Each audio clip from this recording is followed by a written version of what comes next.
ঝড়ের রাত, eastern metropolitan bypass, Patuli, Kolkata. সময় রাত 2টো, 17ই জুলাই। সকাল থেকেই থেমে থেমে বৃষ্টি পড়ছে। বঙ্গোপসাগরে ঘনীভূত হয়েছে প্রবল নিম্নচাপ।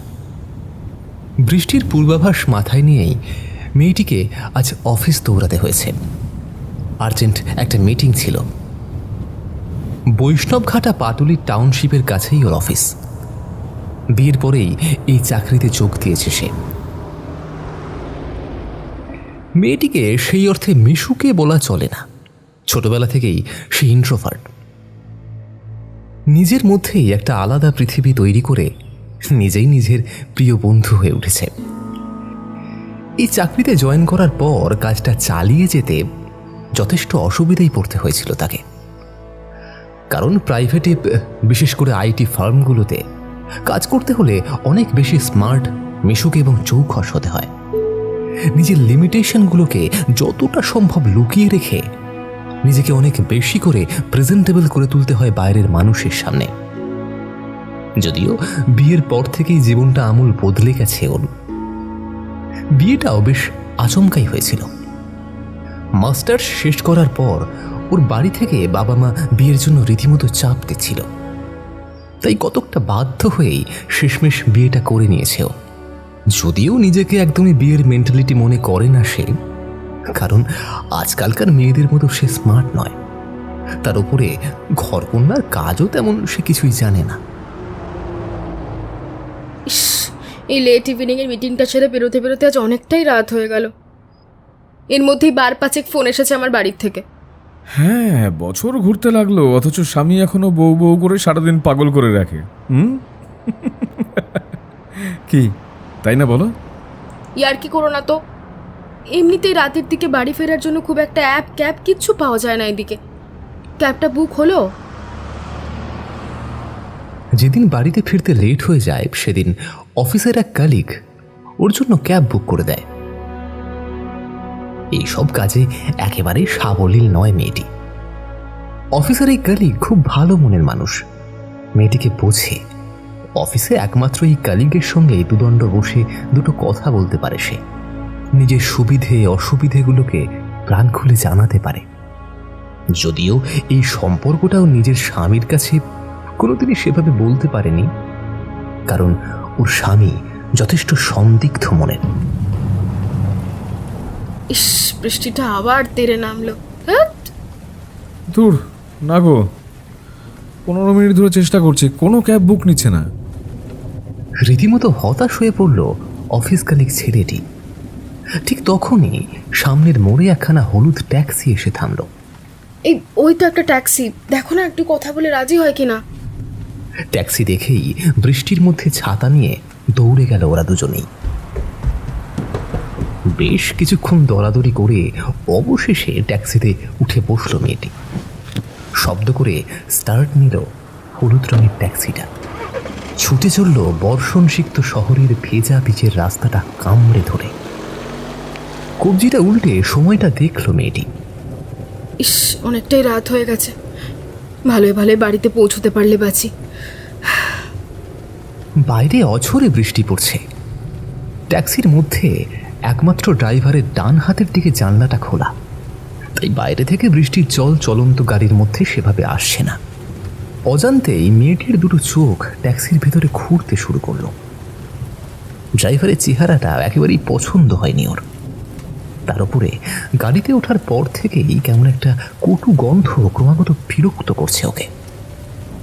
ড্রাইভারকে জিজ্ঞেস করেও কোনো সদুত্তর পায়নি সে। কিছু করার নেই, বৃষ্টির রাতে বাড়ি ফেরার তো আর কোনো উপায়ও নেই। গাড়ির ভিতরটা বেশ অগোছালো। ট্যাক্সি, অথচ কোনো মিটার নেই। আর থাকলেও এই রাতে কোনো ট্যাক্সি মিটারে যেতে রাজি হতো না। গাড়ির ড্যাশবোর্ডের উপরে একটা ফটো ফ্রেম, যদিও কোনো ঠাকুর দেবতার ছবি তাতে সাঁটা নেই। ফ্রেমটা একদম খালি পড়ে আছে। সিটগুলো ছেঁড়া, পুরনো। দেখেই মনে হচ্ছে নিতান্ত ঠেকায় পড়েই ড্রাইভার গাড়িটা আজ বের করেছে। হঠাৎ করে দেখতে দেখতে গাড়িটার গতিটা অনেকটাই বেড়ে গেল। বাইরের দৃশ্যপটটা বদলে গেল আচমকাই। সবকিছু কেমন যেন অচেনা লাগতে শুরু করলো মেয়েটির কাছে। বিপদের আশঙ্কা বুঝে কুঁকড়ে বসল সে।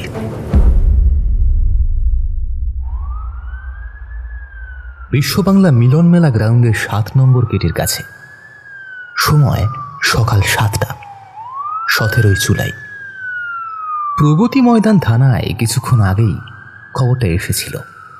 খবরটা পেয়েই ছুটে এসেছেন ডিউটি অফিসার দুর্জয় সেন, 2010 ব্যাচের সাব ইন্সপেক্টর।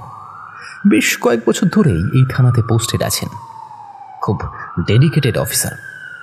ভোরের দিকে মিলন মেলা গ্রাউন্ডের গেটের অনতি দূরেই একটা ঝোপের মধ্যে মৃতদেহটাকে নগ্ন অবস্থায় পড়ে থাকতে দেখে থানায় খবর দেয় এখানকার একজন লোকাল দোকানদার।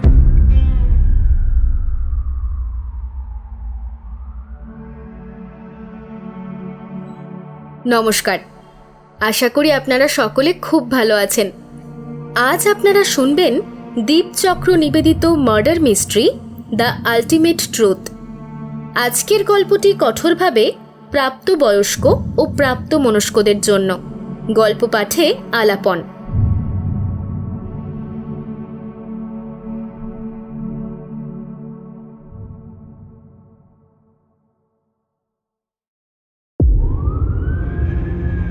পাশেই দাঁড়িয়ে দুর্জয়ের দিকে তাকিয়ে নিজের বিস্ময় প্রকাশ করলেন লেডি কনস্টেবল রীতা পাল।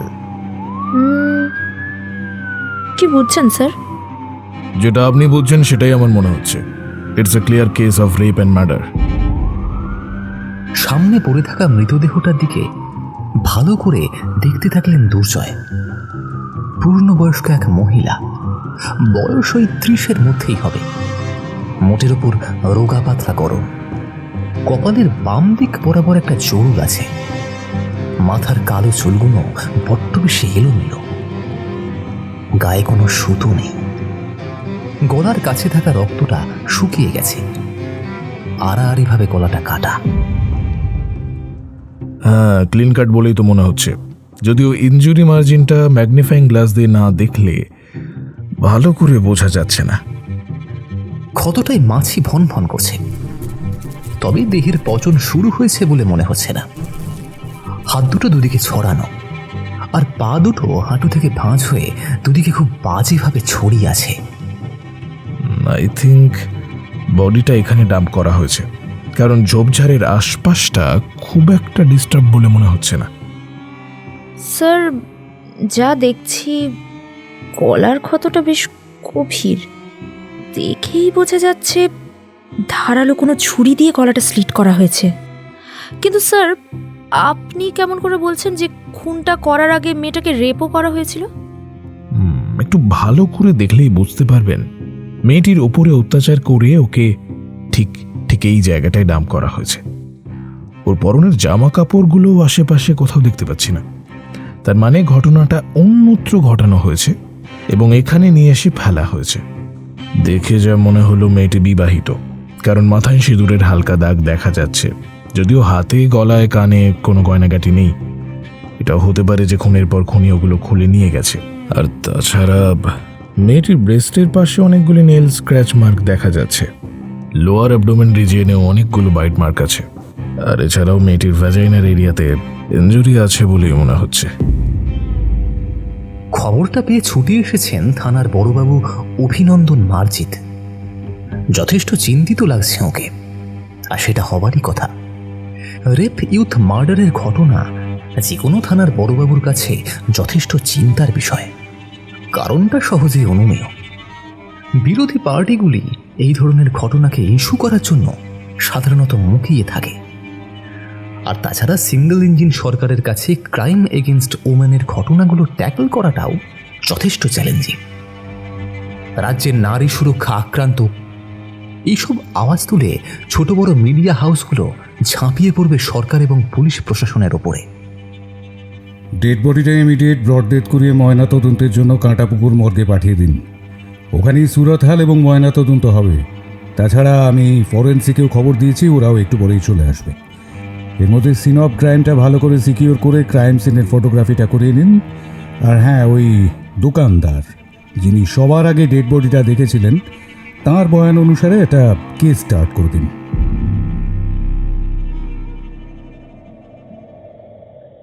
বিশ্ববাংলা মিলনমেলা গ্রাউন্ডের 7 নম্বর গেটের কাছে। সময় সকাল 7:30, 17 জুলাই। ফরেন্সিক দল একটু আগেই ঘটনাস্থলে এসে পৌঁছেছে। খুঁটিয়ে দেখছে বডিটা এবং আশেপাশের এলাকাটা। ফরেন্সিক হেড অমিয় মজুমদার খুব মন দিয়ে দেখে শুনে কয়েকটা জায়গায় যত্ন সহকারে বিভিন্ন রঙের মার্কার কার্ড ফেলেছেন। নিজের কাজ শেষ করে বিভিন্ন জায়গা থেকে বেশ কিছু এভিডেন্স সংগ্রহ করে একে একে সেগুলোকে থানার ডিউটি অফিসার দুর্জয় সেনের হাতে তুলে দিল ফরেন্সিক দল। ঘটনাস্থলে দাঁড়িয়েই দুর্জয় ভালো করে খেয়াল করলেন ফরেন্সিক দল একটা জায়গা থেকে একটা আধপোড়া বেডির টুকরো, একটা পোড়া দেশলাই কাঠি এবং মেডিকেটেড গজে নেওয়া রক্তের ট্রেসগুলো সংগ্রহ করে সামনে নামিয়ে রেখেছে। গ্লাভস পরা হাতে ফিজিক্যাল এভিডেন্সগুলো তুলে একবার ভালো করে দেখে নিল দুর্জয়। তারপরে মজুমদার সাহেবের দিকে তাকিয়ে জিজ্ঞেস করল, কি মনে হচ্ছে স্যার? একটা বিষয় আমি কিছুতেই বুঝতে পারছি না। অপরাধী ডেড বডির জামা কাপড়গুলো ডেড বডির সাথে এখানে না ফেলে বাকি আইটেমগুলো এখানে ফেলতে গেল কেন? শুধু ডেড বডিটা এখানে ডাম্প করে চলে গেলেই তো হতো। আমিও তো সেটাই ভাবছি স্যার। অপরাধী কি আমাদের বোকা বানাতে চাইছে? হতে পারে, আবার নাও হতে পারে। আমরা যাতে এই প্রশ্নের উত্তরটা খুঁজতে গিয়ে ওকে বেশি চালাক ভাবি, হয়তো সেটাই ওর উদ্দেশ্য ছিল। মেয়েটার বডি দেখে না জানি কেন আমার অন্য একটা কথা মনে হচ্ছে স্যার। ভালো করে দেখুন স্যার, মেয়েটির হাতে কোনো ডিফেন্স ইনজুরি নেই।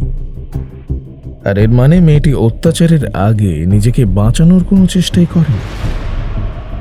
তার মানে এটা হতে পারে যে রেপ করার আগে মেয়েটিকে কিছু একটা খাইয়ে সেন্সলেস করে দেওয়া হয়েছিল, অথবা আচমকা খুনটা করে তারপর ওকে অত্যাচার করা হয়।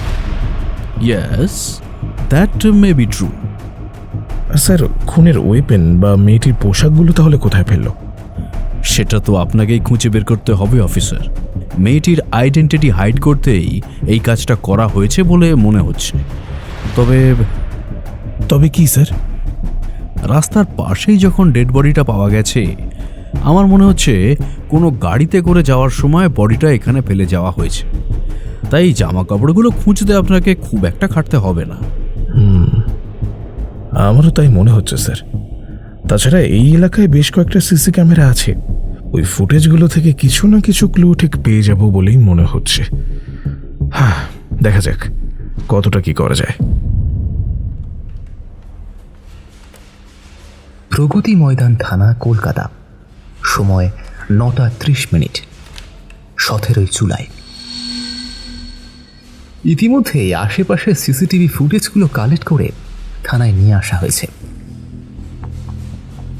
যে দোকানদার সবার আগে ডেড বডিটা পড়ে থাকতে দেখেছিলেন তাকেও থানায় ডেকে নিয়ে আসা হয়েছে। মৃতদেহটাকে মর্গে পাঠানো হয়েছে। ডিসি সাহেব কেসটা তদন্তের জন্য স্পেশাল ইনভেস্টিগেশন টিম বা সিট গঠন করে দিয়েছেন। এই টিমে 2 জন মহিলা অফিসার সহ মোট 5 জন পুলিশ অফিসারকে রাখা হয়েছে। যদিও দুর্জয় সেন প্রধান তদন্তকারী অফিসার হিসেবেই কাজটা চালিয়ে যাবেন, তাছাড়া কমিশনার সাহেবের নির্দেশে সিটকে যতটা সম্ভব পাওয়ার দেওয়া হয়েছে যাতে টিমের সদস্যরা নির্দ্বিধায় কাজ করতে পারেন। ইতিমধ্যে মিডিয়া হাউসগুলো কেসটার আলাদা আলাদা গুরুত্ব দিতে শুরু করেছে, আর যথারীতি পিছিয়ে নেই বিরোধী রাজনৈতিক দলগুলো। পুলিশ প্রশাসন এবং সরকারের পাপান্তর শুরু করেছে।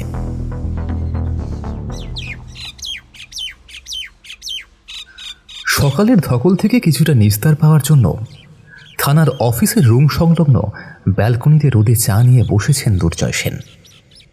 সামনেই কেস ডায়েরিটা খোলা পড়ে আছে। চায়ের কাপটা টেবিলে রেখেই নিজের জায়গা ছেড়ে উঠে দাঁড়ালেন তিনি। দেখলেন ব্যালকনির রেলিংটায় একটা চড়ুই পাখি এসে বসেছে। একটু পরেই আর একটা এলো। দুটোতে মিলে শব্দ করে কথা বলতে শুরু করলো। মনটা অন্যমনস্ক হয়ে গেল দুর্জয়ের। স্যার, বিমল শিকদারকে ডেকে এনেছি, আপনি কথা বলবেন? চটকা ভেঙে পিছন দিকে তাকালেন দুর্জয়। দেখলেন লেডি অফিসার কমলিনী বড়ুয়া দাঁড়িয়ে আছেন। ডাকুন ওকে, কথা আছে।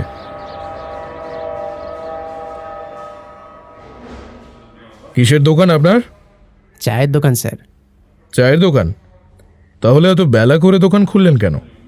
না স্যার, রোজ সকাল 5:30 নাগাদ দোকানটা খুলি, কিন্তু কালকে রাত থেকে শরীরটা একদমই ভালো ছিল না, তাই আজকে সকালে দোকান খুলতে অনেকটা দেরি হয়ে গেল। বাড়ি কোথায়? আনন্দপুর এলাকায়। আনন্দপুর? আনন্দপুর তো আপনার দোকান থেকে অনেকটাই দূরে। এত সকালে দোকানে আসেন কি করে? সাইকেলে করে। কথাটা শুনেই মনে মনে কিছু একটা ভাবলেন দুর্জয়। তারপর নিজের সামনে খুলে রাখা ডায়েরিটায় খসখস করে কিছু একটা লিখে নিলেন। সামনে বসে থাকা বিমল শিকদারের দিকে তাকিয়ে ফের জিজ্ঞেস করলেন, আপনার বাড়িতে কে কে আছে? আমি, আমার স্ত্রী রমলা আর আমাদের বছর 10-এর মেয়ে রক্তিমা। দেখুন, আপনি যা যা দেখেছেন সেগুলো পরপর বলে ফেলুন, কিছু বাদ দেবেন না। সকাল 6:45 নাগাদ সাইকেল নিয়ে মিলন মেলা গ্রাউন্ডে 7 নম্বর গেটের সামনে আসি। রাস্তার একটা পাশে সাইকেলটা স্ট্যান্ড করিয়ে সামনে ঝোপের দিকে যাই। টয়লেট করতে যাব, ঠিক তখনই মেয়েটির নগ্ন মৃতদেহটা আমার চোখে পড়ে। আমি চমকে উঠি, মিথ্যে বলবো না, কিছুটা ঘাবড়েও যাই। কি করব, কাকে খবর দেব, প্রথমে বুঝে উঠতে পারছিলাম না। তারপরে মোবাইলে সেভ করে রাখা থানার নাম্বারটাতে ফোন করলাম, ওখানে খবরটা দিলাম। একটু ভালো করে ভেবে বলুন তো, সেই সময়ে ওই মৃতদেহের পাশে আর কাউকে দেখেছিলেন?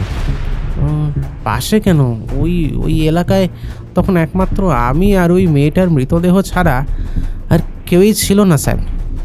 যেখানে ডেড বডিটা পড়েছিল সেখান থেকে আপনার এই দোকানটা কত দূরে? পায়ে হেঁটে মিনিট 10। ওই এলাকায় আপনার চায়ের দোকান, অথচ আপনি যেখানে ডেড বডিটা খুঁজে পেলেন তখন আশেপাশে আর কাউকে দেখতে পেলেন না? বিশ্বাস করুন স্যার, আমি তখন ওখানে আর কাউকে দেখিনি। তবে কি? পুলিশ আসার পরে কিছু সময়ের জন্য আমি নিজের দোকানে গিয়েছিলাম। তখন আমার দোকানের সামনে বেশ কয়েকটা হলুদ ট্যাক্সি দাঁড়িয়ে থাকতে দেখি। আচ্ছা, আপনার দোকানে সকাল সকাল চা খেতে সাধারণত কারা আসে? ট্যাক্সি ড্রাইভার, সকালে হাঁটতে আসা মানুষজন, আশেপাশের দোকানদার আর এই সাধারণ পথ চলতি মানুষ। আজকে নিজের দোকানটা আর খুলেছিলেন? কী করে খুলবো স্যার, আপনারাই তো আমার ব্যবসাটা মাটি করে দিলেন, তুলে নিয়ে চলে এলেন, বললেন কি সব অভিযোগ করতে হবে আমাকে। মুচকি হেসে পাশে বসে থাকা কমলিনীকে কিছু একটা ইশারা করতেই বিমলবাবুর দিকে তাকিয়ে কমলিনী বললেন, ঠিক আছে, আপনি আমার সঙ্গে সেরেস্তায় চলুন, আমি আপনাকে বাকিটা বুঝিয়ে দিচ্ছি।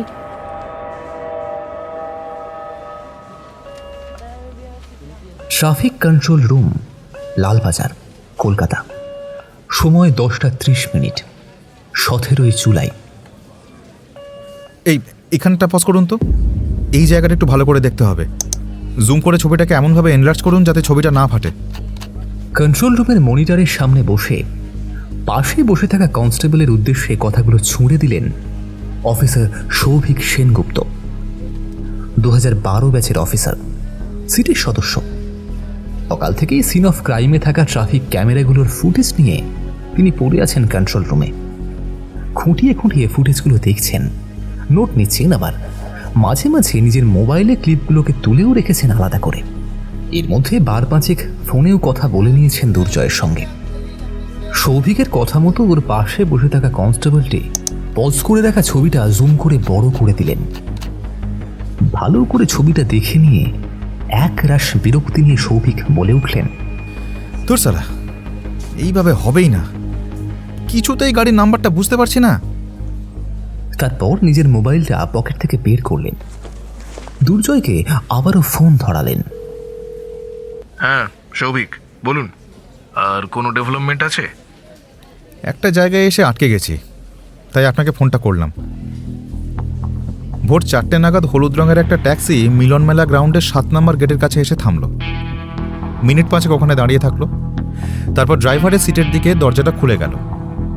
একজন লোক যার পরনে কালো রঙের হাফ শার্ট এবং ফুল প্যান্ট সে বেরিয়ে এলো। পিছনের ডান দিকের দরজাটা খুলে তার ভেতর থেকে মেয়েটার ডেড বডিটাকে টেনে হিঁচড়ে অনেক কষ্ট করে বের করে আনলো, তারপরে ঝোপের মধ্যে নিয়ে গিয়ে ফেলে দিল। গ্রেট। কয়েকটা প্রশ্ন করছি, ফুটেজ দেখে তাড়াতাড়ি জবাব দিন। হ্যাঁ স্যার, বলুন। লোকটার বডি ল্যাঙ্গুয়েজ দেখে কি মনে হলো? মনে তো হলো কোনো তাড়াহুড়ো নেই, বেশ ধীরে সুস্থে কাজটা শেষ করে আবারও ড্রাইভারের সিটের দিকে দরজাটা খুলে ভেতরে গিয়ে বসলো এবং গাড়ি নিয়ে চলেও গেল। ওই ফুটেজে আর কিছু দেখা যাচ্ছে? আর হ্যাঁ স্যার, বডিটা ঝোপের ধারে ফেলে রাস্তায় দাঁড়িয়ে লোকটা দেশলাই বের করে একটা বিড়ি ধরায়, তারপরে দুটো টান দিয়েই বিড়িটা শেষ না করে ওই ঝোপের মধ্যে কোথাও একটা ছুঁড়ে ফেললো। দেখে মনে হয় একটু টেনশনে ছিল লোকটা, তাই বিড়িটা পুরো শেষ না করেই নিভিয়ে দিল। তার মানে ওই বিড়িতে ওই লোকটার সালাইভা পাওয়া যেতে পারে, যার থেকে আমরা লোকটার ডিএনএ প্রোফাইল জেনারেট করতে পারি। গুড। গাড়ির নাম্বারটা বের করতে পারলেন? না স্যার, ছবিটা অস্পষ্ট, কিছুতেই নাম্বারটা বুঝতে পারছি না, আর সেই কারণেই আপনাকে ফোনটা করছি। আপনার পাশে ট্রাফিকের যে কনস্টেবল আছে তাকে একবার জিজ্ঞেস করে জানার চেষ্টা করুন সিন অফ ক্রাইমে বা ওর আশেপাশে কোনো এনপিআর ক্যামেরা ইনস্টল করা আছে কিনা। এনপিআর হলো নাম্বার প্লেট রিকগনিশন ক্যামেরা, যার সাহায্যে কোনো গাড়ির নাম্বার প্লেট ইজিলি বোঝা যায়। এই ধরনের ক্যামেরায় অপটিক্যাল ক্যারেক্টার রিকগনিশন টেকনিক ব্যবহার করে নাম্বার প্লেটের অস্পষ্ট ছবি থেকে সহজেই টেক্সট তৈরি করা যায় এবং গাড়ির নাম্বারটা আইডেন্টিফাই করা ইজি হয়। আপনি তাড়াতাড়ি ডিটেলটা বের করে আমাকে জানাবেন, ওকে? ঠিক আছে স্যার, কিন্তু কি সৌভিক? ডেড বডিটাকে আইডেন্টিফাই করতে না পারলে কেসটা ক্র্যাক করতে কষ্ট হবে স্যার। আমিও সেটাই ভাবছি, তবে খুব তাড়াতাড়ি কিছু একটা ভালো খবর পাবো বলেই মনে হচ্ছে। ইতিমধ্যেই শৈবাল রায়কে এই কাজে ইনভলভ করে দিয়েছি। আশেপাশের থানাগুলোতে কোথাও কোনো মিসিং হয়েছে কিনা সেই খবর নেওয়া হচ্ছে। বেঙ্গলের থানাগুলোতেও খবর পাঠানো হয়েছে, কিন্তু মুশকিলটা অন্য জায়গায়। আমরা কিছুতেই মেয়েটার ছবিটা বাইরে প্রকাশ করতে পারছি না, কারণ লিগালি আমরা সেটা করতে পারি না। কাজেই আইডেন্টিফিকেশনে একটু সমস্যা হচ্ছে। যাই হোক, লেটস সি কতটা এগোনো যায়। ব্যারাকপুর থানা, উত্তর 24 পরগনা। সময় সকাল 11টা, 17 জুলাই। ব্যারাকপুর থানার সামনেটা বেশ সুন্দর। সহজ বাহু তুলে দাঁড়িয়ে আছে শিমুল গাছ। রোদে ঘুরে ঘুরে ক্লান্ত হয়ে একটা কাজল পাখি গাছটার ছায়ায় কিছুটা চিড়িয়ে নিচ্ছে। থানা হলেও কেমন যেন একটা নিবিড় প্রশান্তি বিরাজ করছে। অনেকদিন পরে থানায় এসে মনটা ভরে গেল লোকটির। থানাটা বেশ সুন্দর করে সাজানো, পরপর মালখানা, লক আপ, আইওস রুম, কম্পিউটার রুম এবং আইসি রুমও। দেওয়ালে থানার অফিসারদের নাম এবং র্যাঙ্ক টাঙানো। মাথাটা না তুলেই সামনে দাঁড়ানো মানুষটিকে উদ্দেশ্য করে ব্যারাকপুর থানার আইসি রামতনু সান্যাল বললেন, হ্যাঁ বলুন। নমস্কার, আমি দেবব্রত পাল, একটা মিসিং রিপোর্ট করাতে এসেছি। আপনি এখানে এই সময়? কি হয়েছে? কাঁটাপুকুর মর্গ, কলকাতা। সময় দুপুর 3:30, 17 জুলাই। ময়না তদন্ত শেষ করে মর্গের বাইরে বেরিয়ে এলেন ডক্টর সৈকত নিয়োগী। ডক্টর নিয়োগীকে দেখেই ওর দিকে এগিয়ে গেলেন অফিসার দুর্জয় সেন। কাজের সূত্রে ডক্টর সৈকত নিয়োগীর সঙ্গে ভালোই আলাপ আছে দুর্জয়ের। আরে কি খবর দুর্জয়, আপনি কি এই কেসের আইও? এ স্যার, কি বুঝলেন যদি একটু ব্যাখ্যা করে বলতেন। Yes, victim married, sexually active ছিলেন, তাও ওর ভেজাইনার বাইরের বেশ কিছু জায়গায় মার্ক অফ ভায়োলেন্স খুব বেশি পরিমাণে পেয়েছি। কিন্তু কি স্যার? আমার মনে হচ্ছে খুনটা করার আগে মেয়েটিকে অজ্ঞান করা হয়েছিল, সেন্সলেস হয়ে গিয়েছিল, মেবি এক্সটার্নাল কোনো ব্যাপার। তারপরে ওর উপরে খুব অত্যাচার করা হয়, অন্তত সিমটমস তাই বলছে। তাই মেয়েটির 2 হাতে বা হাতের আঙুলগুলোতেও সেইভাবে কোনো ডিফেন্স ইনজুরি পাওয়া যায়নি। আচ্ছা, মার্ডারটা কি আগে হয়েছে নাকি মেয়েটিকে অত্যাচার করে তারপরে ওকে খুন করা হয়েছে? ওয়েল, গলার আঘাতটা ক্লিন কাট। গলার ইনজিউরিগুলো সব অ্যান্টিমর্টেম, অর্থাৎ খুনটা আগে করা হয়েছে। প্রাইভেট পার্টসের ইনজিউরিগুলো অবশ্য পোস্টমর্টেম, অর্থাৎ মেয়েটি মারা যাওয়ার পরে ওকে অত্যাচার করা হয়। I think that is the case. Son of a bitch. Yes, indeed. You must arrest that bastard. Sir, time of ডেথটা স্পেসিফিক্যালি বলা পসিবল? ওয়েল, রিগার মোর্টিস আর মেয়েটির স্টমাক কন্টেন্ট থেকে মনে হচ্ছে ময়না তদন্তের 24 ঘন্টা আগে ওকে খুন করা হয়েছে। তার মানে হিসেব করলে যা দাঁড়াচ্ছে সেটা হলো আজকে ভোর 3:30-এর আগে ওকে খুন করা হয়েছে। স্যার, আমরা ভোর 4টের একটা ফুটেজ পেয়েছি। সেখানে দেখা যাচ্ছে একটা ট্যাক্সি ড্রাইভার মেয়েটিকে গাড়িতে করে নিয়ে এসে বডিটাকে ওই জায়গায় ডাম্প করছে। That's it. তার মানে আমার হিসেবটাই মিলে যাচ্ছে। তাহলে কি স্যার রেপ করার উদ্দেশ্যে খুন? এটাই কিন্তু এখন লাখ টাকার প্রশ্ন। ডাক্তারবাবুর সঙ্গে আরও কিছুক্ষণ কথা বলে মগ থেকে বাইরে বেরিয়ে সে দাঁড়িয়ে থাকা গাড়িতে উঠে বসতেই শৈবাল রায়ের কলটা পেলেন তিনি। হ্যালো, একটা আপডেট আছে। হোয়াট? কিছুক্ষণ আগেই ব্যারাকপুর থানায় একজন লোক এসে একটা মিসিং ডায়েরি করেছেন। তা মিসিং লেডির ডিআর অর্থাৎ ডিসক্রিপটিভ রোল আমাদের কেসের ভিকটিমের সঙ্গে একদম মিলে যাচ্ছে। ওকে। এছাড়া লোকটার ডিটেলস কিছু পেয়েছেন? না, এখনো পাইনি। আসলে ওই থানায় আমার ব্যাচমেট আছে, ওর থেকেই খবরটা পেলাম। আমরা তো সব থানাতে মেল করে ভিকটিমের ডিআরটা পাঠিয়ে রেখেছিলাম। একটা কাজ করুন, এখনই একবার ব্যারাকপুর থানায় যান। না থাক, আমিও আপনার সঙ্গে যাব। আমি থানায় ফিরছি, আপনি রেডি হয়ে থাকুন, তারপর একসঙ্গে ব্যারাকপুরে যাব। আই থিঙ্ক একটা রে অফ হোপ দেখতে পাচ্ছি, আর এই লিডটাকে কিছুতেই হাতছাড়া করা যাবে না।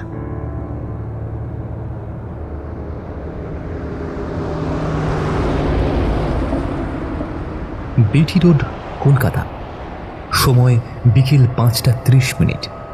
17 জুলাই। অজগরের মতো কালো পিচের রাস্তাটা নিজের সিনা টান করে শ্যামবাজার ক্রসিং থেকে সোজা এগিয়ে গেছে ব্যারাকপুরের দিকে। দুর্জয়দের গাড়িটাও তীর বেগে পিচের রাস্তা কামড়ে ছুটে চলেছে চিড়িয়া মোড়ের দিকে। গাড়ির মাঝের সিটে দুর্জয় এবং শৈবাল বসে আছেন। ড্রাইভার অর্জুন ঝড়ের বেগে এগিয়ে নিয়ে চলেছে গাড়িটা। পকেটে থাকা ফোনটা বেজে উঠতেই নড়াচড়া করে উঠলেন দুর্জয়। দেখলেন ওসি অভিনন্দন মার্জিত কল করছেন। এস স্যার, বলুন। একটা ব্যাড নিউজ আছে। কি স্যার? বিরোধী দলের এক নেতা কলকাতা হাইকোর্টে পাবলিক ইন্টারেস্ট লিটিগেশন ফাইল করেছে। ওরা সিবিআই তদন্ত চাইছে। কালকে হিয়ারিং হবে। হিয়ারিংয়ের আগে কেসটা তো গুছিয়ে নিতে হবে। আমরা এখনো পর্যন্ত যা যা করেছি সেগুলো নিয়ে রাতে একবার পাবলিক প্রসিকিউটর সন্দীপ ব্যানার্জির সঙ্গে বসতে হবে, মিটিং করতে হবে। কালকে উনি স্টেটকে রিপ্রেজেন্ট করবেন। কিন্তু আপনি এখন কোথায়? স্যার, কেসে একটা আর্জেন্ট ডেভেলপমেন্ট হয়েছে, আপনাকে জানানোর আগেই তড়িঘড়ি বেরিয়ে আসতে হয়েছে। আই থিঙ্ক স্যার ভিকটিমের আইডেন্টিফিকেশন এবার হবে। বাহ, এ তো দারুণ খবর। আপনি ওদিকটা দেখুন, আমি কোর্টের ম্যাটারটা দেখে নিচ্ছি। ইনভেস্টিগেশন বন্ধ করা যাবে না। আর কি হলো আমাকে টাইম টু টাইম জানাবেন কিন্তু। স্যার। ব্যারাকপুর থানার আইসির চেম্বার। সময় সন্ধে 6:30। 17 জুলাই। থানার আইসি চেম্বারে এখন পিনপতন নিস্তব্ধতা বিরাজ করছে। চেয়ার নিয়ে পরপর বসে আছেন আইসি রামতনু সান্যাল, ডিউটি অফিসার রজত পাল, অফিসার দুর্জয় সেন এবং শৈবাল রায়। ওদের সামনে একটি চেয়ারে বসে আছেন বছর 40-এর একজন ভদ্রলোক। চেহারায় অদ্ভুত একটা জৌলুস লুকিয়ে আছে।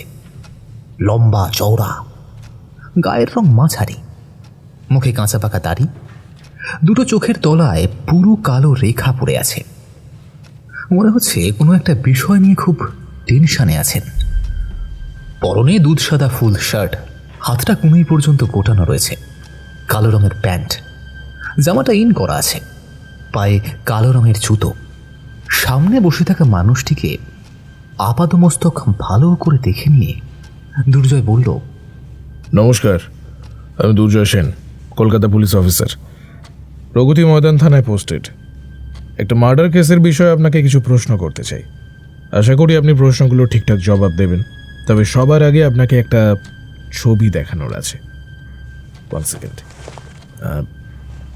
এই যে, এটাকে ভালো করে দেখুন। এই মহিলা কি আপনার পরিচিত? ভিকটিমের ছবিটা মোবাইল থেকে বের করে লোকটিকে দেখালেন দুর্জয়।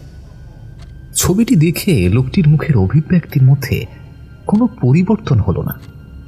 ইনি আমার স্ত্রী দীপশিখা পাল।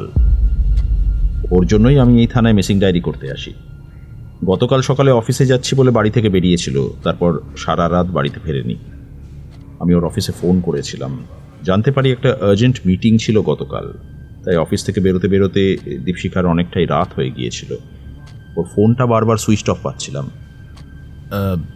কি যেন নাম আপনার? দেবব্রত পাল। চিড়িয়া মোড়ের কাছেই আমার ফ্ল্যাট। কি করেন? এখন ব্যবসা করি, শাড়ির ব্যবসা, বাড়ি থেকেই করি। আপনার ওয়াইফের ডিটেলসটা, মানে ফোন নাম্বার, অফিসের ঠিকানা, বন্ধুদের ডিটেলস, যা যা আপনার কাছে আছে আমাকে দিন। একটা কথা জিজ্ঞাসা করব? ইয়েস। দীপশিখার কি হয়েছে? হ্যাঁ, আজকে ভোরে কলকাতার একটা জায়গা থেকে আপনার ওয়াইফের মৃতদেহ উদ্ধার হয়েছে। পোস্টমর্টম অনুসারে কেউ আপনার স্ত্রীকে মার্ডার করেছে আর তারপরে একটা ঝোপের ধারে ফেলে রেখে পালিয়ে যায়। And I am sorry to share, আপনার স্ত্রীর ওপরে শারীরিক অত্যাচারও করা হয়েছিল। অপরাধীকে আমরা খুঁজছি, একটা কেস রেকর্ড করেছি, স্পেশাল ইনভেস্টিগেশন টিম রেডি করে আমরা ইনভেস্টিগেট করছি। আই থিঙ্ক খুব তাড়াতাড়ি আসল অপরাধীকে ধরে ফেলতে পারবো। কথাটা শুনে চুপ করে গেলেন দেবব্রতবাবু। মাথাটা নামিয়ে নিলেন। পকেট থেকে রুমালটি বের করে চোখটি একবার মুছলেন। তারপর সামনের টেবিলে রাখা জলের গ্লাসটা তুলে নিয়ে গলাটা ভিজিয়ে নিয়ে দুর্জয়ের দিকে তাকিয়ে বললেন, এমনটা হবে আমি আগেই আন্দাজ করেছিলাম, সাবধানও করেছিলাম ওকে, কিন্তু আমার কথা শোনেনি। অফিস করে সব শেষ হয়ে গেল। আসলে বরের রোজগারপাতি কম, বেকারই বলতে পারেন, তাই ওর কাছে বরের গুরুত্ব দিনকে দিন কমে আসছিল। সারাদিন অফিস আর অফিস কলিগদের নিয়ে মেতে থাকতো। বাড়িতে যেটুকু সময়ের জন্য আসতো তখন ফোনেই ব্যস্ত থাকতো। আপনার কাউকে সন্দেহ হয়? রাজীব দত্ত, দীপশিখার অফিস কলিগ। আমি রাজীবকেই সন্দেহ করছি। কেন? হ্যাঁ স্যার, বলছি। বছরখানেক হলো দীপশিখা ওই অফিসে জয়েন করেছে। আমাদের বিয়ের ঠিক পরেই দীপশিখা কাজে যোগ দেয়। প্রথম দিন থেকে ওই ছেলেটি দীপশিখার পিছনে পড়েছিল, বেশ কয়েকবার প্রপোজও করেছিল। সেই নিয়ে একটা টেনশন চলছিল। দীপশিখাই আমাকে এই কথাগুলো বলেছিল। রিজেক্টেড হয়ে রাজীবের ইগোতে আঘাত লাগে, যদিও মুখেও নাকি কিছু বলতো না। দীপশিখার সঙ্গে ভালোই ব্যবহার করত, কিন্তু মুখে কিছু না বললেও দীপু বুঝতো যে রাজীব ওকে সহ্য করতে পারছে না। তারপরে একদিন একটা বাজে ঘটনা ঘটে। কথাটা বলেই কেমন যেন নিয়ে গেলেন দেবব্রতবাবু। নিজের মোবাইলটা পকেট থেকে বের করে গ্যালারিটা ঘেঁটে একটা ছবি বের করে দুর্জয়ের দিকে মোবাইলটা তুলে ধরলেন। দুর্জয় দেখলেন মোবাইলের স্ক্রিন জুড়ে ইয়াং হ্যান্ডসাম একজন সুপুরুষের ছবি। দুর্জয় জিজ্ঞেস করলেন, ইনি কে? স্যার, এই ছেলেটি রাজীব দত্ত। চেহারা ছবিতেই তো সবাইকে মাত করে দিত। শুনেছি অফিসের আরও অনেক মহিলার সঙ্গে নাকি ওর মাখামাখি ছিল। মেয়েবাজ টাইপের ছেলে। আমি শিওর কাজটা ওরই, নিজে না করলেও কাউকে দিয়ে করিয়েছে। আমি ওর নামেই কমপ্লেন করব।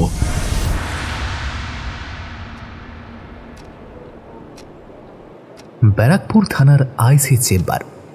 সময় রাত 7টা, 17 জুলাই। একটা কথা বলুন তো, রাজীব দত্তকেই বা আপনি কেন সন্দেহ করছেন? উনি ছাড়াও অন্য কেউ তো খুনটা করতে পারে। আর তাছাড়া আপনার কথা যদি সত্যি বলে ধরেও নিই, তাহলে উনি তো দীপশিখা দেবীকে পছন্দ করতেন। তাহলে শুধু শুধু ওকে খুন করতে যাবেন কেন? অপরাধবিদ্যায় ভিকটিম প্রেসিপিটেশন বলে একটা টার্ম আছে স্যার, আমিও সেটা জানি। অনেক সময় ভিকটিমদের কাজের জন্যই বিপদ ঘনিয়ে আসে, অর্থাৎ ভিকটিম নিজেই নিজের বিপদ ডেকে আনে। এক্ষেত্রেও তাই হয়েছে বলেই আমার বিশ্বাস। দীপশিখা আর রাজীবের এই মেলামেশার কারণেই দীপশিখাকে খুন হতে হলো। আমি অনেকবার দীপুকে বারণ করেছিলাম, কিন্তু আমার কোনো কথাই শোনেনি। তাই কথা বলার ফাঁকে দুর্জয় শৈবাল রায়ের কানের কাছে মাথাটা ঝুঁকিয়ে দিয়ে ওর কানে কানে ফিস ফিস করে বললেন, একটা কাজ করুন, দেবব্রত বাবুর থেকে ওর স্ত্রী আর ওই রাজীব দত্তের মোবাইল নাম্বারগুলো জোগাড় করে সেগুলোর কল লিস্ট বের করার চেষ্টা করুন। দেখবেন ওই নাম্বারগুলোর আইপিডিআরও যেন আনানো হয়। হোয়াটসঅ্যাপ বা টেলিগ্রাম কলগুলো সাধারণ কল লিস্টে ধরা যায় না, আর সেই জন্য আইপিডিআর ডেটা দেখাটা খুব দরকার। Yes sir. কথা বলতে বলতেই বারংবার দেবব্রত বাবুর দিকে তাকাচ্ছিলেন দুর্জয়।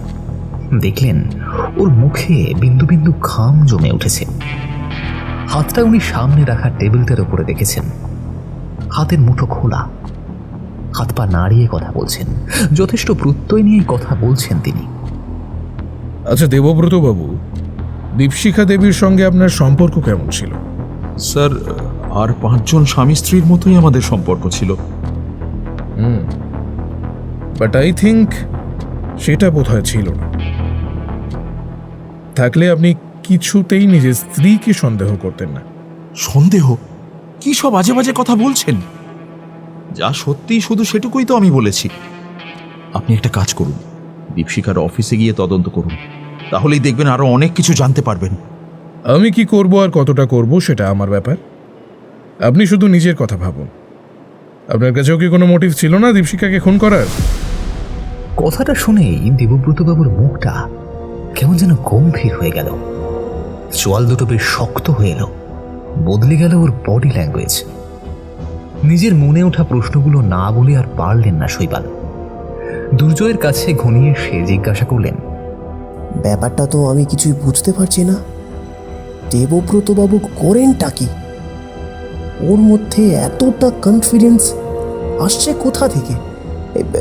এইভাবে একের পর এক প্রশ্ন হেলায় উত্তর দিয়ে চলেছেন কেমন করে? আমাদের কাছেও ওর বিরুদ্ধে কোনো প্রমাণ নেই, আর এটা উনি ভালো করেই জানেন, তাই এতটা বেড়ে খেলছেন।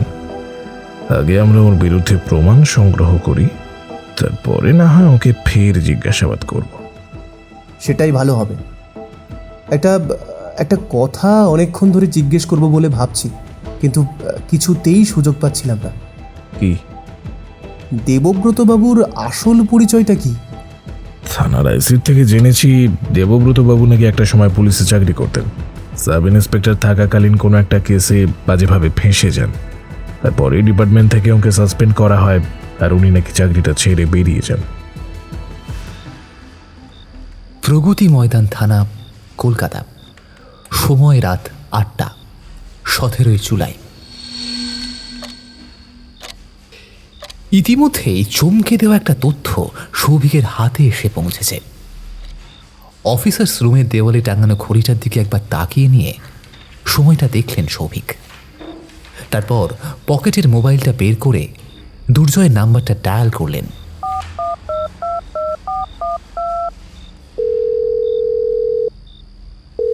হ্যাঁ সৌভিক, বলুন। আপনাকে যা যা করতে বলেছিলাম সেগুলো হয়েছে? হ্যাঁ, করেছে। হলুদ রঙের ট্যাক্সিটার ডিটেলস পেয়েছি। Very good. তা কি পেলেন? স্যার, এনপিআর ক্যামেরার সাহায্যে ট্যাক্সির নাম্বারটা বের করা গেছে। রমেশ পাণ্ডে বলে কসবার একজন লোকের নামে ট্যাক্সিটা নেওয়া। লোকটা ডিটেলসও পেয়েছি। ইতিমধ্যে সোর্স লাগিয়ে জানতে পেরেছি লোকটা অনেক দিন আগেই কসবার বাড়ি ছেড়ে কোথাও একটা চলে গেছে। আশেপাশের লোকজন ওর বর্তমান লোকেশনের বিষয়ে বিশেষ কিছুই বলতে পারছে না। রমেশ পাণ্ডে, এই নামটা খুব শোনা শোনা লাগছে।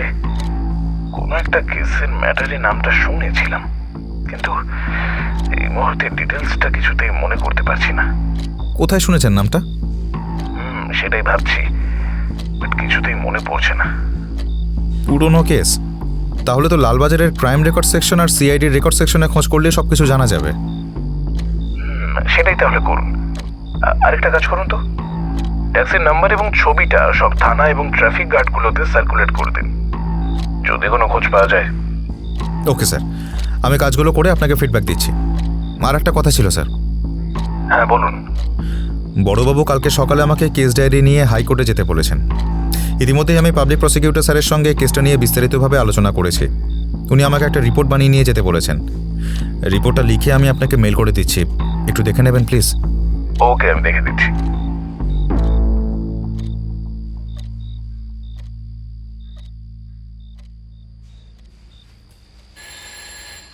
ব্যারাকপুর থানা, উত্তর 24 পরগনা। সময় রাত 8:30, 17 জুলাই। ঘরের একটা কোণে নিজের বরাদ্দ চেয়ারে বসে ডেস্কে কেস ডায়েরিটা রেখে মাথাটা নামিয়ে একমনে নিজের কাছে ব্যস্ত রয়েছেন দুর্জয় সেন। ওর পাশের টেবিলেও কয়েকজন অফিসার যে যার মতো কাজে ব্যস্ত। কিছুক্ষণের মধ্যেই খবরটা চলে এলো দুর্জয়ের কাছে। সৌভিক জানালেন, স্যার 2020 সালে পানিহাটিতে একটা গাড়ির মধ্যে একজন মানুষের ডেড বডি পাওয়া গিয়েছিল। পোস্টমর্টেম করে জানা যায় ঘটনাটা খুনের। তদন্ত করে আসল অপরাধী ধরাও পড়ে, তারপর কেস চলে।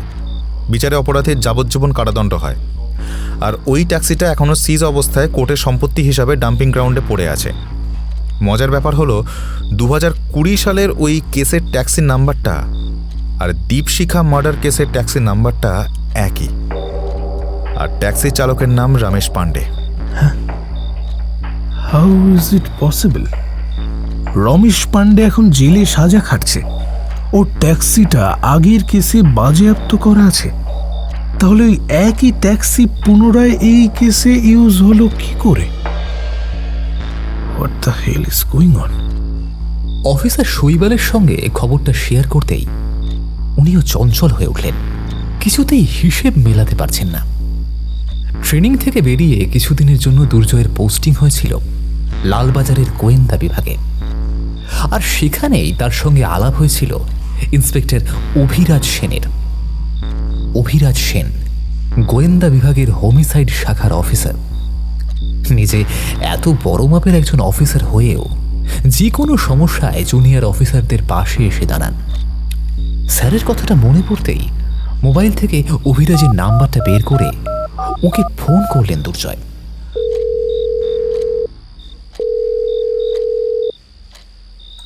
নমস্কার স্যার, আমি দুর্জয় সেন বলছি, প্রগতি ময়দান থানার অফিসার। হ্যাঁ দুর্জয়, বলুন। এই সময় ফোন করলেন, কোনো সমস্যা? স্যার মানে আসলে একটা প্রবলেমে পড়েছি। আপনার ওই কেসটা নিয়ে কি? ইয়ে স্যার, ওই কেসটা নিয়ে। আমি কেসটার বিষয়ে জয়েন্ট কমিশনার সাহেবের থেকে শুনেছি। খুব ভালো কাজ করছেন তো আপনি। সাহেব আপনার খুব প্রশংসা করছিলেন। তা এখন কি সমস্যা হয়েছে?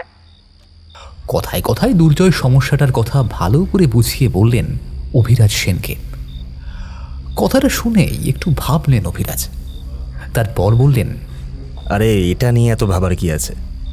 একটা কথা মনে রাখবেন, কোনো কেসের তদন্ত করতে নেমে কখনোই প্রিকনসিভ আইডিয়া নিয়ে কাজ করবেন না। মনটাকে সম্পূর্ণ খোলা রাখবেন। এমনটা তো হতেই পারে যে দীপশিখার খুনটা যে করেছে সে আগের কেসটার বিষয়ে অনেক কিছুই জানে বা খবর রেখেছে। তারপর এই কেসে ওই ইনফরমেশনটা ইউজ করে পুলিশকে বোকা বানানোর চেষ্টা করছে। দীপশিখা মার্ডার কেসের ট্যাক্সিটা পেলেই দুধ কা দুধ আর পানি কা পানি হয়ে যাবে। দেখবেন দুটো ট্যাক্সির নাম্বার প্লেট এক হলেও গাড়ি দুটোর ইঞ্জিন নাম্বার আর চেসিস নাম্বারগুলো আলাদা। তাহলে কি স্যার এই কেসে এমন কেউ যুক্ত থাকতে পারে যে আগের কেসটাকে খুব কাছ থেকে দেখেছে? হতেও পারে, আবার নাও হতে পারে। কারণ আগের কেসটা যখন হয়েছিল তখন খবরের কাগজে কেসের খবরগুলো ধারাবাহিকভাবে বেরোতো। তাই গাড়ির নাম্বারটা জেনে নিয়ে ফেক নাম্বার প্লেট যে কেউ বের করে নিতে পারে। কিন্তু আমি ভাবছি অন্য একটা কথা। কি স্যার? শুধু শুধু আগের কেসের রেফারেন্সটা টেনে এনে অপরাধীর লাভটা কি? আমারও মনে হচ্ছে স্যার যে আগের কেসের সাথে এই কেসের কোনো একটা রিলেশন আছে। আর তাই হতেই পারে, আবার নাও হতে পারে। কারণ অপরাধী হয়তো ভেবেছিল পুরনো ইউজড নাম্বার প্লেট ব্যবহার করলে পুলিশকে বোকা বানানো যাবে। সহজেই নাম্বারটা ট্র্যাক করতে পারবে না পুলিশ। তাছাড়া এমনটাও হতেই পারে যে অপরাধী কতকটা ইচ্ছে করেই এই কাজটা করেছে যাতে পুলিশি তদন্তটা আগের কেসের দিকে ঠেলে দেওয়া যায় এবং ধরা পড়লে বড়সড় একটা অ্যালিবাই খাড়া করা যায়। তাহলে স্যার আমার এখন কি করা উচিত? আপনি যে পথে তদন্তটা করছিলেন সেই পথেই থাকুন, সেখান থেকে কোনোভাবেই সরবেন না।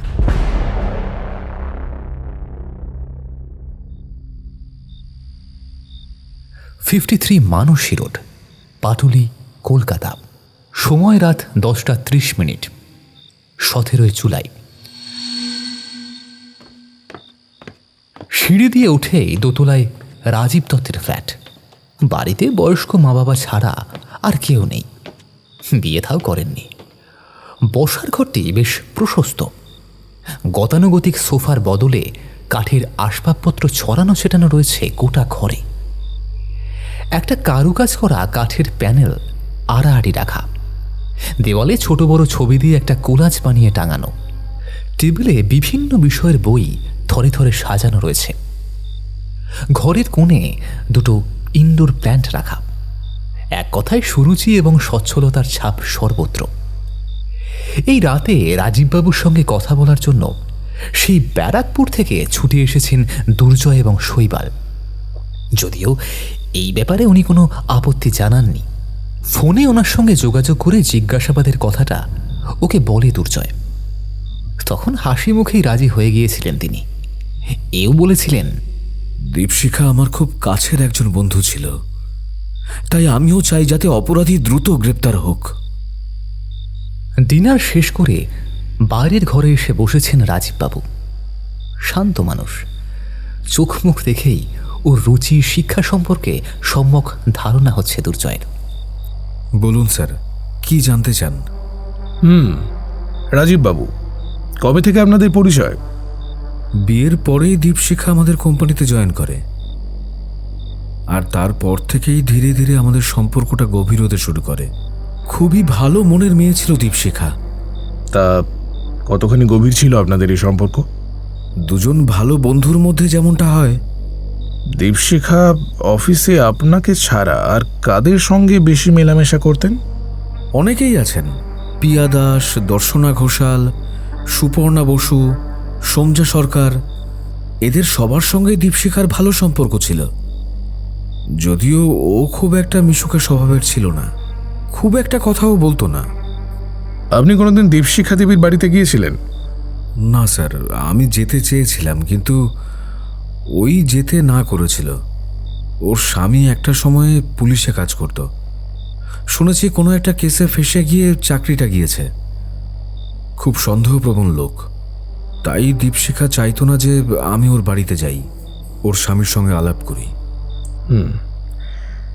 দেবব্রত পাল, অর্থাৎ দীপশিখা দেবীর হাজবেন্ড, আপনাদের এই সম্পর্কটার বিষয়ে কিছু জানতেন? হ্যাঁ, জানতো। দীপশিখাই ওকে বলেছিল, কিন্তু ও ভাবতো আমাদের মধ্যে অন্যরকম কোনো সম্পর্ক আছে। দেবব্রত বাবুর এই ভাবনাটা কি একেবারেই অমূলক ছিল? আপনি কি কোনোদিনই দীপশিখা পালকে প্রপোজ করেননি? মিথ্যে বলবো না স্যার, একবার করেছিলাম, তবে দীপশিখা প্রত্যাখ্যানও করেছিল। বিশ্বাস করুন স্যার, তারপরেই আমাদের বন্ধুত্বটা আরো গভীর হয়।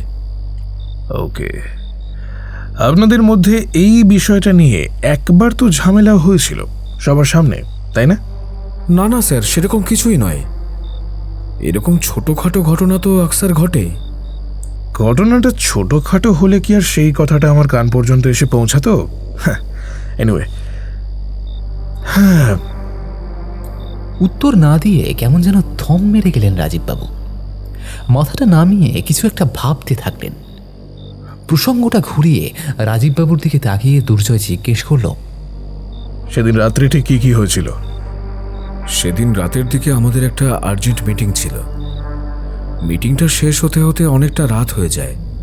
আমি দীপশিখাকে একটা ট্যাক্সি ধরে দিয়েছিলাম, বলেছিলাম বাড়িতে পৌঁছে আমাকে একটা ফোন করে জানাতে। অনেক রাত হয়ে যাওয়ার পরেও যখন দীপশিখা কোনো কল করলো না, তখন আমি নিজেই ওর ফোনে কল করার চেষ্টা করি, কিন্তু ফোনটা সুইচ অফ পাই। দীপশিখা দেবী ঠিক কখন ট্যাক্সিতে উঠেছিলেন, আর কখনই বা আপনি ওকে ফোন করার চেষ্টা করেছিলেন? খুলে বলুন। স্যার, ওইভাবে সময় বলাটা একটু ডিফিকাল্ট। তবে রাত প্রায় 2টো নাগাদ দীপশিখা ট্যাক্সিতে উঠেছিল, আর আমি ওকে ফোন করি প্রায় 4টে নাগাদ। আচ্ছা, অফিস থেকে তো আপনার বাড়ি কাছেই, তাহলে ভোর 4টে পর্যন্ত অপেক্ষা করে তারপর দীপশিখাকে ফোন করলেন কেন? আপনার তো তারও আগেই ওকে ফোন করে খোঁজ নেওয়া উচিত ছিল। আর তাছাড়া অত রাত পর্যন্ত না ঘুমিয়ে আপনি বা কি করছিলেন? না মানে সেদিন রাতে খুব বৃষ্টি পড়ছিল। বাড়িতে এসে ফ্রেশ হয়ে ডিনার করে অফিসের কাজ নিয়ে বসেছিলাম। তারপরে যখন দেখলাম যে দীপশিখার কোনো ফোন আসছে না, তখনই ওকে ফোন করার চেষ্টা করি।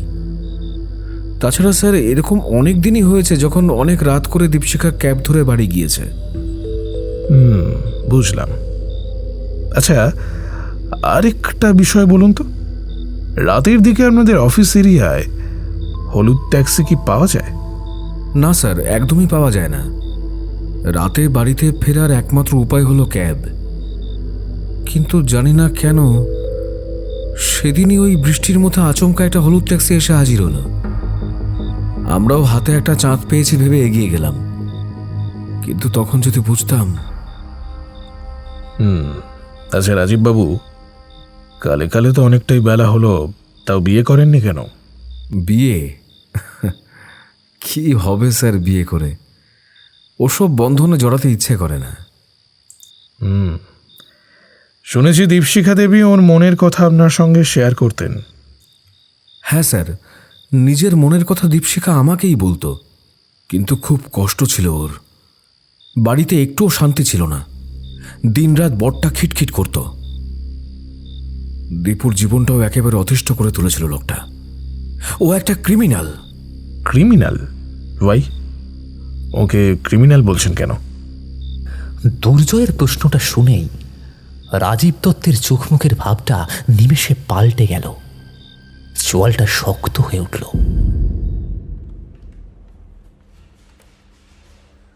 প্রগতি ময়দান থানা, কলকাতা, রাত 11:30, 17 জুলাই। ইতিমধ্যেই আরও কয়েকটা খবর অফিসার সৌভিকের কাছে এসে পৌঁছেছে। দুর্জয়কে ফোন ধরালেন সৌভিক। হ্যাঁ সৌভিক, বলুন। কয়েকটা বড় সড়ো ডেভেলপমেন্ট হয়েছে স্যার, তাই সেগুলো আপনাকে জানাতে ফোন করলাম। বলুন। স্যার, ট্যাক্সিটাকে এখনো ট্রেস করা যায়নি, তবে খোঁজ খবর নেওয়া চলছে। ঘটনাস্থলে সিসি ক্যামেরা থেকে যে ফুটেজ পাওয়া গিয়েছে তাতে ওই ট্যাক্সি ড্রাইভারের মুখটা ক্লিয়ারলি বোঝা না গেলেও ড্রাইভারের অবয়ব এবং পরে থাকা জামাকাপড় থেকে কিছুটা আন্দাজ করা গেছে। শুধু তাই নয়, সিন অফ ক্রাইম থেকে বেরিয়ে যাওয়ার পরে ওই ট্যাক্সিটার মুভমেন্টগুলো ফিক্স আপ করা গেছে। ট্যাক্সিটা সেদিন কোথায় কোথায় ঘুরেছিল, কোথায় কতক্ষণ থেমেছিল, সেগুলো ইতিমধ্যেই বাকি সিসি ক্যামেরাগুলোর ফুটেজ থেকে ক্লিয়ারলি বোঝা গেছে। ট্যাক্সিটা পাটুলি থেকে বাইপাস ধরে সোজা সেক্টর 5-এ যায়, সেখান থেকে নিউ টাউন, তারপর রাজারহাট। এরপরে ট্যাক্সিটাকে আর ট্রেস করা যায়নি। সিন অফ ক্রাইম থেকে লাস্ট ট্রেসড লোকেশন পর্যন্ত ওই ট্যাক্সিটা মোট 3বার রাস্তায় থেমেছিল, একবার সেক্টর 5-এ আর বাকি 2বার নিউ টাউনে। তবে কোনোবারই ড্রাইভারকে ট্যাক্সির বাইরে বেরিয়ে আসতে দেখা যায়নি। প্রথমবার ট্যাক্সিটা সেক্টর 5-এ একটা রোড সাইড টি স্টলে গিয়ে দাঁড়ায়। স্টলের একজন স্টাফ এগিয়ে এসে একটা চায়ের কাপ গাড়ির মধ্যে বসে থাকা ড্রাইভারের সিটের দিকে এগিয়ে দেয়। এরপরে নিউ টাউনে গিয়ে আরও 2বার ট্যাক্সিটা থামে, তবে সেই সময় ড্রাইভারের কোনো অ্যাক্টিভিটি সেইভাবে সিসি ক্যামেরায় ধরা পড়েনি। সুতরাং একমাত্র টি স্টলের ওই স্টাফ ছাড়া আর কেউ ড্রাইভারকে সামনাসামনি দেখেনি বলেই মনে হচ্ছে। পাশাপাশি আরও একটা ডেভেলপমেন্ট হয়েছে এই কেসে। 2020 সালে সেই কেস ডায়েরি কোর্টের পাবলিক প্রসিকিউটরের অফিস থেকে বের করে আনা হয়েছে। যদিও কোর্ট বন্ধ হয়ে গিয়েছিল, তাও স্পেশাল পারমিশন করিয়ে রাতের বেলা অফিস খুলিয়ে ধুলো ঘেঁটে বার করে আনা হয়েছে কেস ডায়েরি। এছাড়াও পাশাপাশি ভিকটিমের কল ডিটেলস চেক করে দেখা গেছে দীপশিখা ধর্মতলায় একজন মনোরোগ বিশেষজ্ঞের চেম্বারে মাঝে মাঝে যেতেন এবং ওর সঙ্গে ফোনেও কথা বলতেন। ডক্টর সর্বাণী বসুর ধর্মতলায় চেম্বার আছে, কেসি দাসের দোকানের ঠিক পাশে। Well done. কেসটা ওপেন করতে হলে একটা এন্ড দিয়ে পেনিট্রেট করলে হবে না, মিনিমাম 2টো এন্ড দিয়েই আমাদের এগোতে হবে। আমি ভিকটিম ধরে এগোচ্ছি, আপনি ট্যাক্সিটা ধরে একটু একটু করে তদন্তটা এগিয়ে নিয়ে যান। আর হ্যাঁ, টাইম টু টাইম ডেভেলপমেন্টগুলো আমাকে এইভাবেই জানাতে থাকবেন। এখন দ্রুত কয়েকটা কাজ করে আমাকে ফিডব্যাক দিন আপনি। প্রথমত, পুলিশের আর্টিস্টকে দিয়ে ওই টি স্টল স্টাফের বয়ান অনুযায়ী ট্যাক্সি ড্রাইভারের একটা ছবি আঁকান। অ্যান্ড সেকেন্ডলি, 2020 সালের কেসের ডায়েরিটা ভালো করে খুঁটিয়ে পড়ে আমাকে ওই কেসের ডিটেলসটা জানান। দেখুন ওই কেসের সাথে আমাদের এই কেসের কোনো যোগসূত্র আছে কিনা। আর তৃতীয়ত, ডক্টর বাসুর সম্বন্ধে ডিটেলস ইনফরমেশন বের করুন ইমিডিয়েটলি। দরকার হলে ওর চেম্বারের আশেপাশের সিসি ক্যামেরা ফুটেজ জোগাড় করে দেখুন। চেক করুন শেষ কবে দীপশিখা দেবী ওখানে গিয়েছিলেন, আর একাই গিয়েছিলেন নাকি দীপশিখার সঙ্গে আরও কেউ ছিল। Yes sir.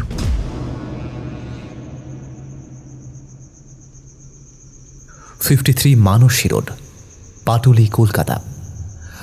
সময় রাত 11:45। 17 জুলাই। রাজীব দত্তের ফ্ল্যাটে বসে ওকে জেরা করে চলেছেন দুর্জয় সেন। রাজীববাবু চোখ দিয়ে দেখে নিতে চাইছেন দীপশিখা এবং ওর স্বামী দেবব্রত পালকে। আচ্ছা রাজীববাবু, আপনার কেন বারবার মনে হচ্ছে যে দীপশিখা পালের খুনের ঘটনায় ওর স্বামী জড়িত থাকতে পারেন? আমি শিওর স্যার, ওই খুনটা করেছে বা কাউকে দিয়ে করিয়েছে। দেখুন, ধারণা দিয়ে কিছু হয় না, তাই যা বলবেন ভেবে বলবেন। দেখুন স্যার, দেবব্রত এক্সট্রা ম্যারিটাল অ্যাফেয়ারে জড়িয়ে পড়েছিল, কিন্তু দীপশিখা যেহেতু ওকে কিছুতেই ছেড়ে বেরিয়ে যাচ্ছিল না, তাই ও অনেকটাই ডেসপারেট হয়ে পড়েছিল। হোয়াট? কি বলছেনটা কি? হ্যাঁ স্যার, যা বলছি একদম সত্যি কথা বলছি। রত্না সামন্ত বলে একজন মহিলার সঙ্গে দেবব্রত সম্পর্ক ছিল। বিগত প্রায় 6 মাস ধরে ওরা মেলামেশা করছিল, আর এটা নিয়েই দীপশিখার সঙ্গে দেবব্রত ঝগড়াঝাটি হয়েছিল। এসব কথা আমি দীপশিখার কাছ থেকে জানতে পারি। আপনি একটু খোঁজ খবর করলেই সবকিছু জানতে পারবেন। রাজীববাবুর কথাটা শুনেই পাশে বসে থাকা শৈবাল রায়ের দিকে তাকিয়ে কিছু একটা ইশারা করলেন দুর্জয় সেন। মাথা নেড়ে সম্মতি জানালেন শৈবালবাবু। নিজেদের মধ্যে কিছুক্ষণ গলা নামিয়ে কথা বলে নিলেন দুর্জয় এবং শৈবাল। তারপরে রাজীব দত্তর সঙ্গে আরও কিছুক্ষণ কথা বলে ওর ফ্ল্যাট থেকে বেরিয়ে এলেন তারা। বাইরে বেরিয়ে এসে শৈবাল দুর্জয়ের দিকে তাকিয়ে জিজ্ঞেস করল, কি বুঝছেন স্যার? এ তো ব্লেম গেম চলছে মনে হচ্ছে। দেবব্রত বাবু এবং রাজীব দত্ত একে অন্যকে ব্লেম করছেন। আসলে কাজটা কার সেটাই তো বোঝা যাচ্ছে না। সবে তো খেলা শুরু হয়েছে, ধীরে ধীরে দেখুন না কি হয়। পুলিশের ডায়েরিতে চাইনিজ হুইসপার বলে একটা কথা আছে, জানেন তো? না, জানি না। সেটা আবার কি? এটা হলো এক ধরনের গেম, যেখানে কোনো একটি পার্টিকুলার মেসেজ বা ইনফরমেশন একজনের থেকে চুপি চুপি অন্যজনের কাছে যায়। এইভাবে ওই মেসেজটা এগিয়ে চলে। অ্যাট দি এন্ড দেখা যায় ওই আসল মেসেজটা বা ইনফরমেশনটা ডিস্টর্টেড হয়ে গেছে।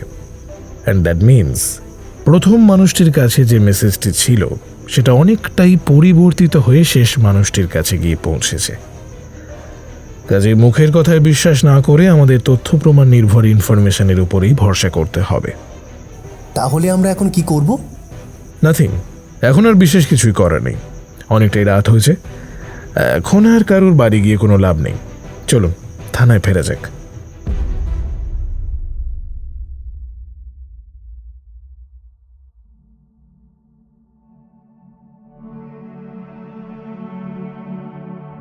শুনলেন দীপচক্রের দ্য আল্টিমেট ট্রুথ গল্পের প্রথম পর্ব।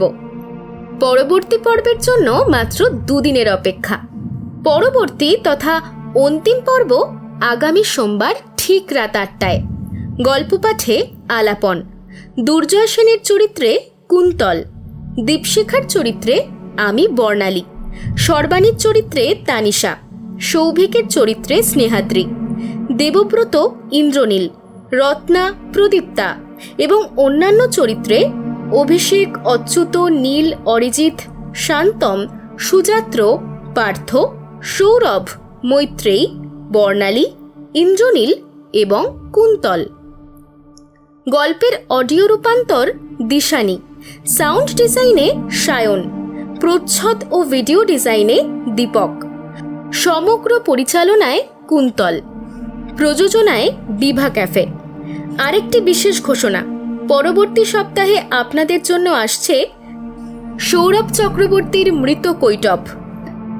শুনতে থাকুন বিভা ক্যাফে, গল্প শোনাবার সঠিক ঠিকানা।